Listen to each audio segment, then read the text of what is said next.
guys, Scott, Fins and Feathers Outdoors. Did you hit the record button this time? I did. Okay, all right, we're recording. We're going to do a little July update. We've had a lot of things going on the past few weeks. Some have been good. Well, I say they've all been good. We're very fortunate.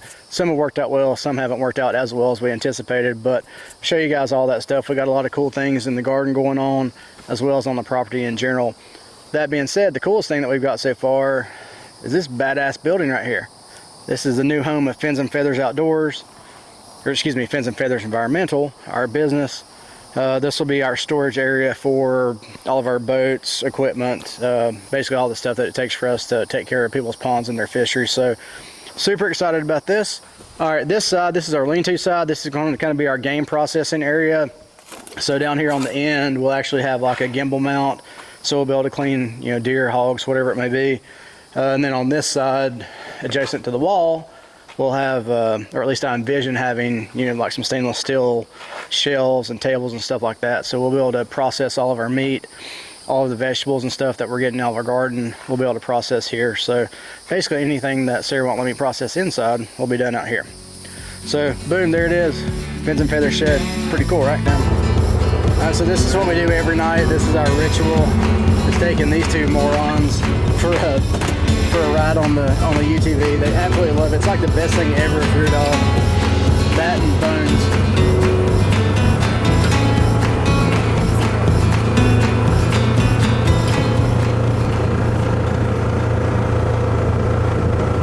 Alright guys, here's a little food plot update. We're in the middle of it. The food plot's done really well considering all the diversity that's had. So we're in extreme drought. I looked earlier, like we're not severe, we're extreme. There's only one level of a worse drought. If we were in the city, we'd actually be under water restrictions like everybody else in the southeast. Luckily for us, we have really crappy well water. Again, next video. But all in all, the plants are doing good. It was like 97 today, I think. So, you know, they've not had rain for, I think, 4 days now. You can see they're curled up trying to protect themselves. And we are getting a little bit of deer predation right here, like you see. But the plants are already established. They're doing well.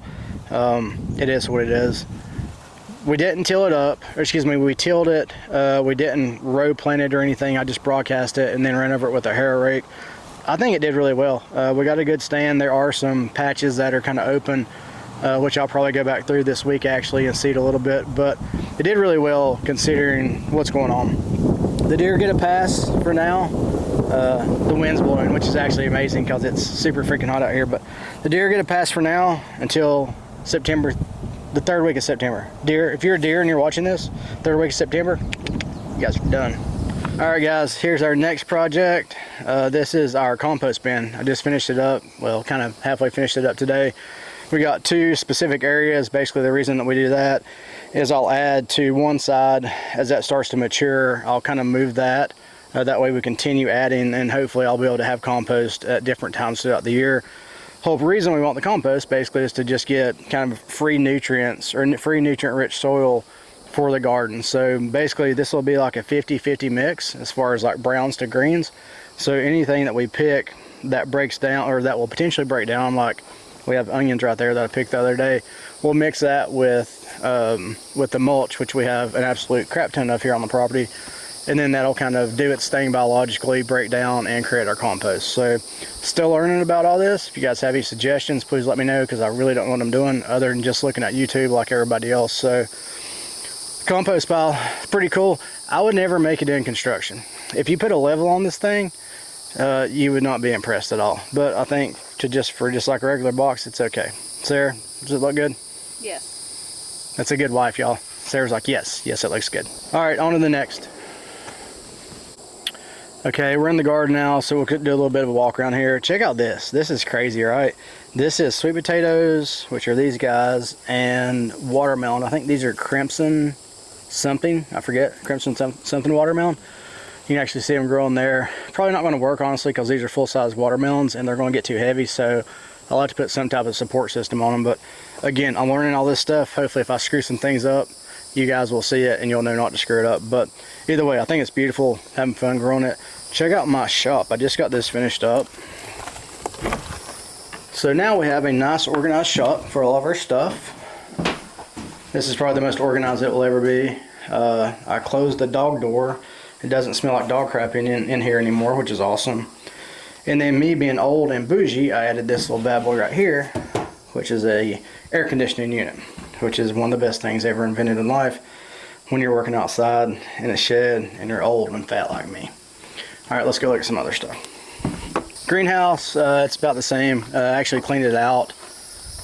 Get a shot of this there because it's probably the only time you'll ever see the greenhouse clean, or as clean as the greenhouse gets. Oh, we did get the fan added.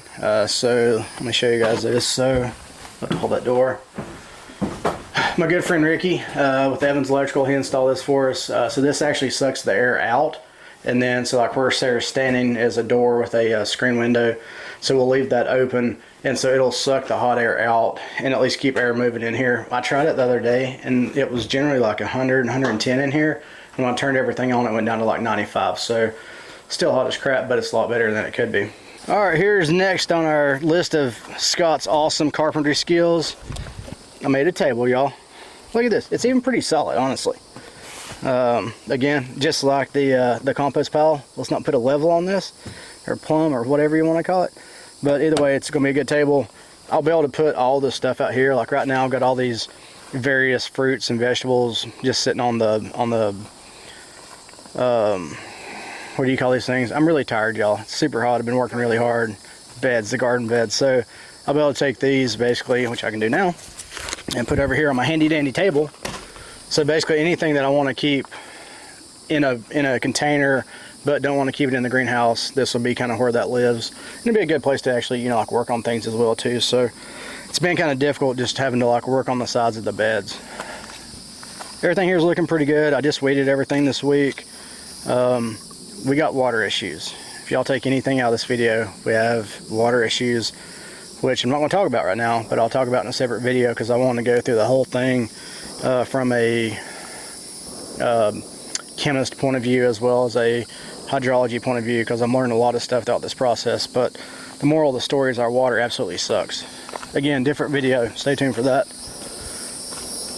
Everything over here is doing pretty good. All my melons are good.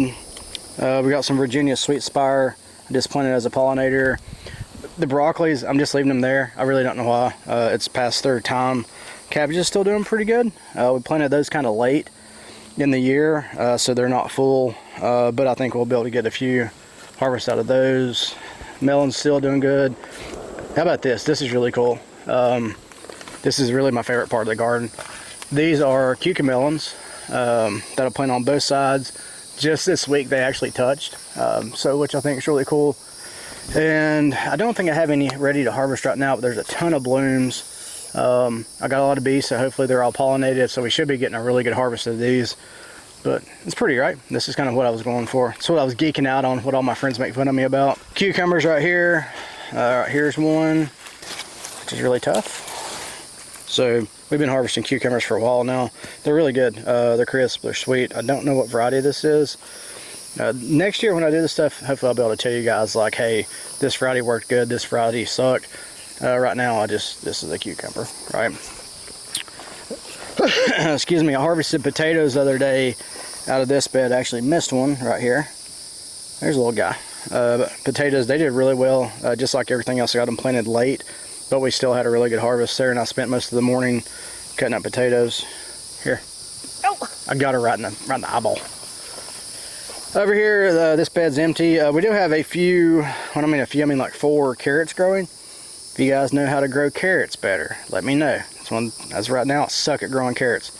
Doing pretty good on everything else. As you can see, carrots, not my thing yet. More vines here. These are tiger melon, which are cool. Let me show y'all something that's not cool. All right, we're back. We have some technical difficulties there. It's so hot out here, the cameras don't want to work. This is the 3rd shirt I put on today. I wanted to look nice for you guys. These are tiger melons, which are doing really well. I say that, and then this little guy right here, to the common eye, you're like, oh, how cute. It's a little ladybug, right? No, this is a damn Chinese Wuhan invasive beetle, or something like that. I think it's actually called a Japanese beetle. I don't know. Either way, they need to die. Like that one just died. Kill all the bugs. We haven't done anything as far as, well, I'm not going to do any herbicides, but I've not tried any organic options yet either. But I do have stuff here that I will start to look into if I feel like I have to, but right now I'm in the garden so much. For the most part, I'm able to just kind of kill them as I go. And then obviously we're kind of training these guys to trail us every morning and evening. I come out and just kind of do like that. It's actually worked really well. So melons, hopefully you'll be able to show you guys some actual melons pretty soon. More melons. This is Sarah's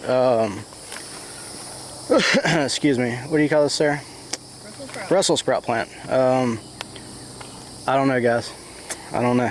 We're just it's kind of an experiment at this point. It's getting eaten up too, as you can see. Planted some sunflowers just as pollinators. They're doing really well. The beans are actually doing really good. Trying to grow more of those here in the heat. Haven't got a harvest yet, but I literally just planted those about probably 3 weeks ago, so they're doing really well. Peppers behind us. These guys are doing awesome. I didn't stake the peppers. I did a lot of research. Some people said to stake them, some people said not. I think the reason behind that is if you don't stake them, then the stem has to grow really solid, so that way they'll stay upright and you have a more healthy plant. With that being said, they are falling over. I think just because the soil is soft, I don't know. So learning on that. Either way, they're doing really well, having a good harvest. Here's a purple pepper, which is pretty cool. It's a purple pepper. No idea what it tastes like. Let's find out. It's good. Tastes like a green pepper. It's actually green on the inside. No, there. Purple pepper. That's good. We have red peppers. I have a lot of different types of hot peppers. I honestly don't know which some of them are because I can't see your face unless it's dark. What do you mean? I bet the lighting. Okay, there it goes. It's good. Keep going. If y'all know of a good camera person, leave a comment below. They got to be free, like Sarah, but I need a good camera person. All right, the peppers. Peppers are doing pretty good. Again, we're having some water issues. We'll look at that. Tomato plants are rock stars. Is everything good? Are you good with your cinematography, babe? I think the camera's overheating. It's going wonky. The camera keeps going wonky. So stand by while I check this out. All right, I don't know how I'm going to edit all this together. It's going to be a complete disaster, but that's okay. The camera's overheating because it's so hot out here. But let me show y'all a few more things real quick. We added 2 more of these raised beds. These things are awesome. They absolutely suck to put together, but once you get them put together, they're great. That's all carrots. This is zucchini and radishes, which are actually starting to come up. The no-till beds are doing good. Round ball zucchini, squash, sweet potatoes are absolutely nuts, which are doing good. Okra is doing really well. We're getting quite a bit of harvest from the okra actually. I need to pick actually after the video's over. And our herb garden, it's doing okay. Some things have burned up, like the thyme is done. That's just part of being this time of year. Basil is very heat resistant, so it's doing really good. It's purple basil, that's beautiful. Chives, you can't kill chives. Sarah could grow chives, y'all. If you want to grow a plant and you think, I suck at growing plants, get chives. You literally can't kill them. We got white eggplant, which is really pretty. I don't know if I'm going to like it or not, but it's growing and really pretty. Let me grab one for you guys. So this is a white eggplant. I'm from Appalachia. We didn't eat a lot of eggplant growing up, so we're going to figure it out. If I get a good recipe, I'll let you guys know. Okra, this is actually crimson okra. The same Chinese beetles or whatever are eating the crap out of these, but they're not touching the fruit, so for now it's good. These things are really cool looking. Check this out. So it's okra, but it's kind of purple. And I've eaten some of them already. They taste just like a regular okra, so they're pretty and they taste good. What else we got? Okay, take number 378. Tomatoes. Tomatoes look good.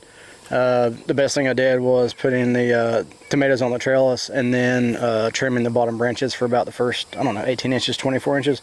They're doing really, really well. Got beef eaters, or excuse me, beef steak, crimson something, I don't know, orange something. I don't know, I'm terrible about this, but I'll do better, I promise. But they're looking really good. Squash, it looks like crap, but we've had, I think I can say we've had hundreds of pounds of squash just off of this one bed. And honestly, they're still producing. Like right here's a squash. So until they stop producing and the vine borers or squash bugs or whatever just eat the crap out of them, I'm just gonna let them roll. There's actually more squash over there. corn did way better than I thought. The ears were smaller than I wanted, but you can see we got pretty good growth. We did have a windstorm that blew it down at one point when it was like halfway grown, and we put it back up, kind of put up some rope or strings and stuff to keep it straight. I think that sent a lot of nutrients to the actual stalks and didn't send them to the reproduction, which is obviously the cobs. So we had smaller corn cobs than we wanted, but all in all, really happy with it. On a backup plan, this is all 4 rows of corn, 4 different types of sweet corn, and the melons are starting to come up. You guys have seen those before. Here's the latest addition or latest aspect of the chicken coop is done, right? That looks cool. Again, Scott's carpentry skills. I want to stick with stormwater and fisheries, but I got it good enough. Yes, I know that the bottom needs to be enclosed, so that way we keep up predators and things like that. That's my next step, but after that we'll have chickens, so hopefully the next video we'll actually have some chickens. You gonna name the chickens all kinds of crazy stuff? I haven't thought of names yet. Sir Chicks a lot? I don't know. That's about it, guys. Thank y'all for watching. Is it weird that I've been carrying this around the whole time? It is. We'll do that. Sorry. I got another one. Anyways, thank y'all for watching. Definitely stay tuned for the next video. Water issues are a really big deal right now, and I'm digging into that a lot, so I'll do a complete different video on that. We'll nerd out on it a little bit as far as the actual chemical aspects, the compounds, the minerals, the salts, all that stuff. We'll break it down and show you guys what, or tell you guys what's going on, and hopefully show y'all how we remediate that issue as well. So thanks, appreciate it, have a good night.